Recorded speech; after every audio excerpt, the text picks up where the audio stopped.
ये बंगाल की जो मुख्यमंत्री है ममता बनर्जी, ये ममता बनर्जी की सरकार की निकम्मियां, उनकी लापरवाही, उन सरकार की गलतियां से, अनदेखी से आज सारे बंगाल धीरे धीरे खतरे की ओर बढ़ रहे हैं। सत्तारूढ़ पार्टी की मंत्री आकर भड़काऊ वाले भाषण देने लगी, पुलिस वालों की जीप आग के हवाले कर दी गई और पुलिस वाले डर की मारे भागने लगी, किसी की दुकान पे नहीं तो किसी के कमरे में जाके खुद को बचाने लगी।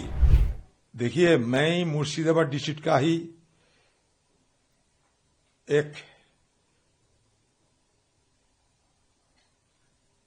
मुर्शिदाबाद वासी हूं, जहां मैंने जन्म भी लिए, बड़ा भी हुई, राजनीति भी की, नुमाइंदे भी बनी। मैं लगातार 5 बार उसी डिस्ट्रिक्ट से नुमाइंदे बनी और मेरे साथ साथ मैं हमारे दिवंगत नेता प्रणब मुखर्जी साहब को भी मुर्शिदाबाद में बुलाकर वहां से भी जिताई। और आज नहीं, आजादी की समय से ही मुर्शिदाबाद डिस्ट्रिक्ट एक मुसलमान बहुल डिस्ट्रिक्ट की मान्यता दिए जा रहे हैं। फिर भी जहां 70% से ज्यादा मुसलमान आबादी है, मैं वहां से चुनाव जिताते रहे, क्योंकि हमारा वहां की माहौल ऐसा ही था। लेकिन धीरे धीरे जब से ममता बनर्जी की उत्थान हुई बंगाल में और ममता बनर्जी के हाथ पकड़ के बीजेपी पार्टी बंगाल की राजनीति में जब अपना दस्तक रखने की कोशिश की, तब से माहौल धीरे धीरे एक सांप्रदायिक दिशा की ओर बढ़ने लगे। और ये चलते चलते आज इस कगार में पहुंच चुके हैं कि मुझे हराने के लिए एक मुसलमान उम्मीदवारों को वहां लाए जा रहे हैं और प्रचार में आम लोगों को गुमराह करने के लिए ये बताए जाते थे कि आजादी के बाद हिंदुओं को हम जिताए, इस बार मुसलमानों को जिताना है। इतना दिन तक दादा को जीता, इस बार भाई को जिताना है। ममता बनर्जी मुझे हराने के लिए इस कदर प्रचार में चुनाव लड़ी। और सिर्फ यही नहीं, उनको ये लगी थी कि शायद और भी कुछ करना चाहिए, इसलिए रामनवमी की जिन दिन में एक हिंदू की इलाका में एक दंगा फैलावा गया और एक उनकी पार्टी की नुमाइंदे एमएलए खुलकर मीडिया वालों के सामने, आम लोगों के सामने कह रहे हैं कि मुर्शिदाबाद में 70% मुसलमान और 30% हिंदू, अगर मुसलमान चाहे तो सारे हिंदुओं को मार के गंगा नदी में बहा सकते हैं। और उनकी पार्टी की तरफ से लगाए गए एजेंसी ये मुसलमान नुमाइंदे की ये बयान हिंदू गांव गांव जाकर प्रचार करने लगे कि सारे हिंदू लामबंद हो, नहीं तो मुसलमान मार देंगे। मकसद थी अधीर चौधरी को हराना। और देखते देखते सारे मुर्शिदाबाद आज ये सांप्रदायिक ध्रुवीकरण की गिरफ्त में आने लगे। और धीरे धीरे जो आंदोलन शांतिपूर्ण रही थी, वक्फ कानून के खिलाफ जो आंदोलन सिर्फ मुर्शिदाबाद नहीं सारा देश में हो रहे हैं, ये सब वाकिफ है और वाजिब भी है। कोई भी कानून के खिलाफ लोगों की कहने की, आंदोलन और प्रदर्शन करने की अधिकार तो है। कांग्रेस पार्टी सदन के अंदर, सदन के बाहर, जेपीसी, हर जगह हम लोग ये वक्फ कानून की विरोध किए हैं, अपना विरोध जताए भी है। कोई शांतिपूर्ण आंदोलन मुर्शिदाबाद में, जैसे कि बंगाल में दूसरे हिस्से में होते थे, मुर्शिदाबाद में हुआ। और ये सत्तारूढ़ पार्टी की मंत्री आकर भड़काऊ वाले भाषण देने लगे। और ये शांतिपूर्ण आंदोलन जो मुसलमान समुदाय के लोग कर रहे थे, उसके अंदर मतलब कट्टरपंथियों की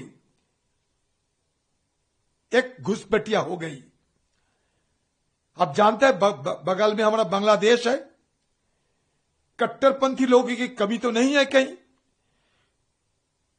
ये वक्फ कानून के खिलाफ जो आंदोलन हो रही थी, उसके बीच कट्टरपंथियों की घुसपैठिया के चलते तनाव पैदा किए गए।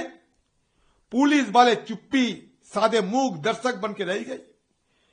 सारे पुलिस वालों को पता था कि ये मुद्दा गर्मा जा रहे हैं, लेकिन फिर भी उनके अंदर की लापरवाही के चलते आग भड़क गई। पुलिस वालों की जीप आग के हवाले कर दी गई और पुलिस वाले डर की मारे भागने लगी, किसी की दुकान पे नहीं तो किसी के कमरे में जाके खुद को बचाने लगी। एक पुलिस वालों को इस तरीके की पिटाया गया कि वो भी अपनी जान से मुकाबला कर रहे हैं अभी।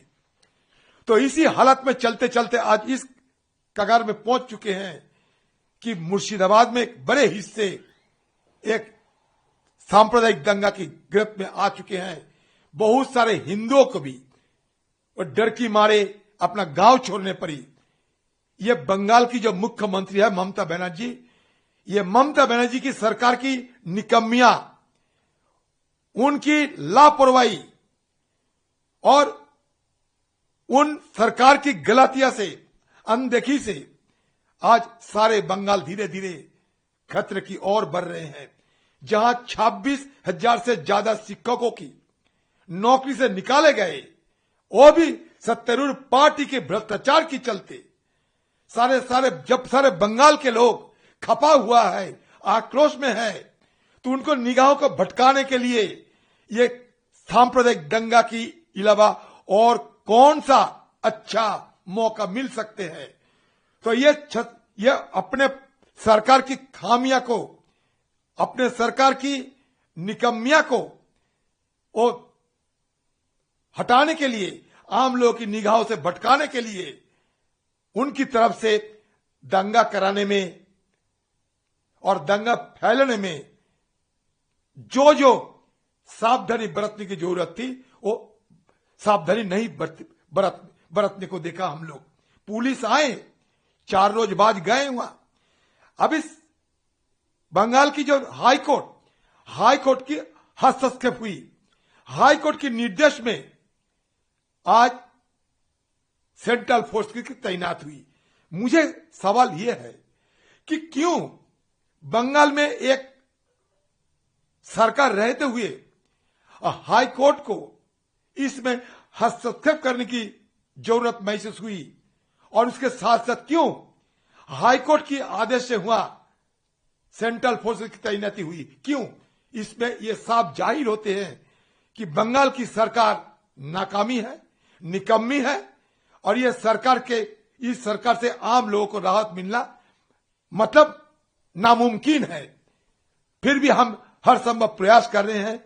मैं हाथ जोड़कर सारे बंगाल के आम लोगों को, मुर्शिदाबाद के आम लोगों को ये गुजारिश कर रहे हैं कि आप लोग शांति बहालिए। किसी हालत में हमारा मुर्शिदाबाद की जो हमारा कृष्टि है, हमारा जो संस्कृति है, हमारा जो तहजीब है, हम एक दूसरे की भाईचारे की जो जिंदगी गुजारी है, ये जिंदगी हमें वापस लाना ही चाहिए। कभी किसी हालत में नफरत की राजनीति मुर्शिदाबाद की आम लोगों की अंदर, आम लोगों के दिल में कभी मान्यता नहीं मिलेगी, और इस राहों में हम किसी हालत में चलते चलते इसकी वापसी लाएंगे, इसको बहाली करेंगे। ये हमारे सबके लिए ये सबसे बड़ा संकल्प है आज।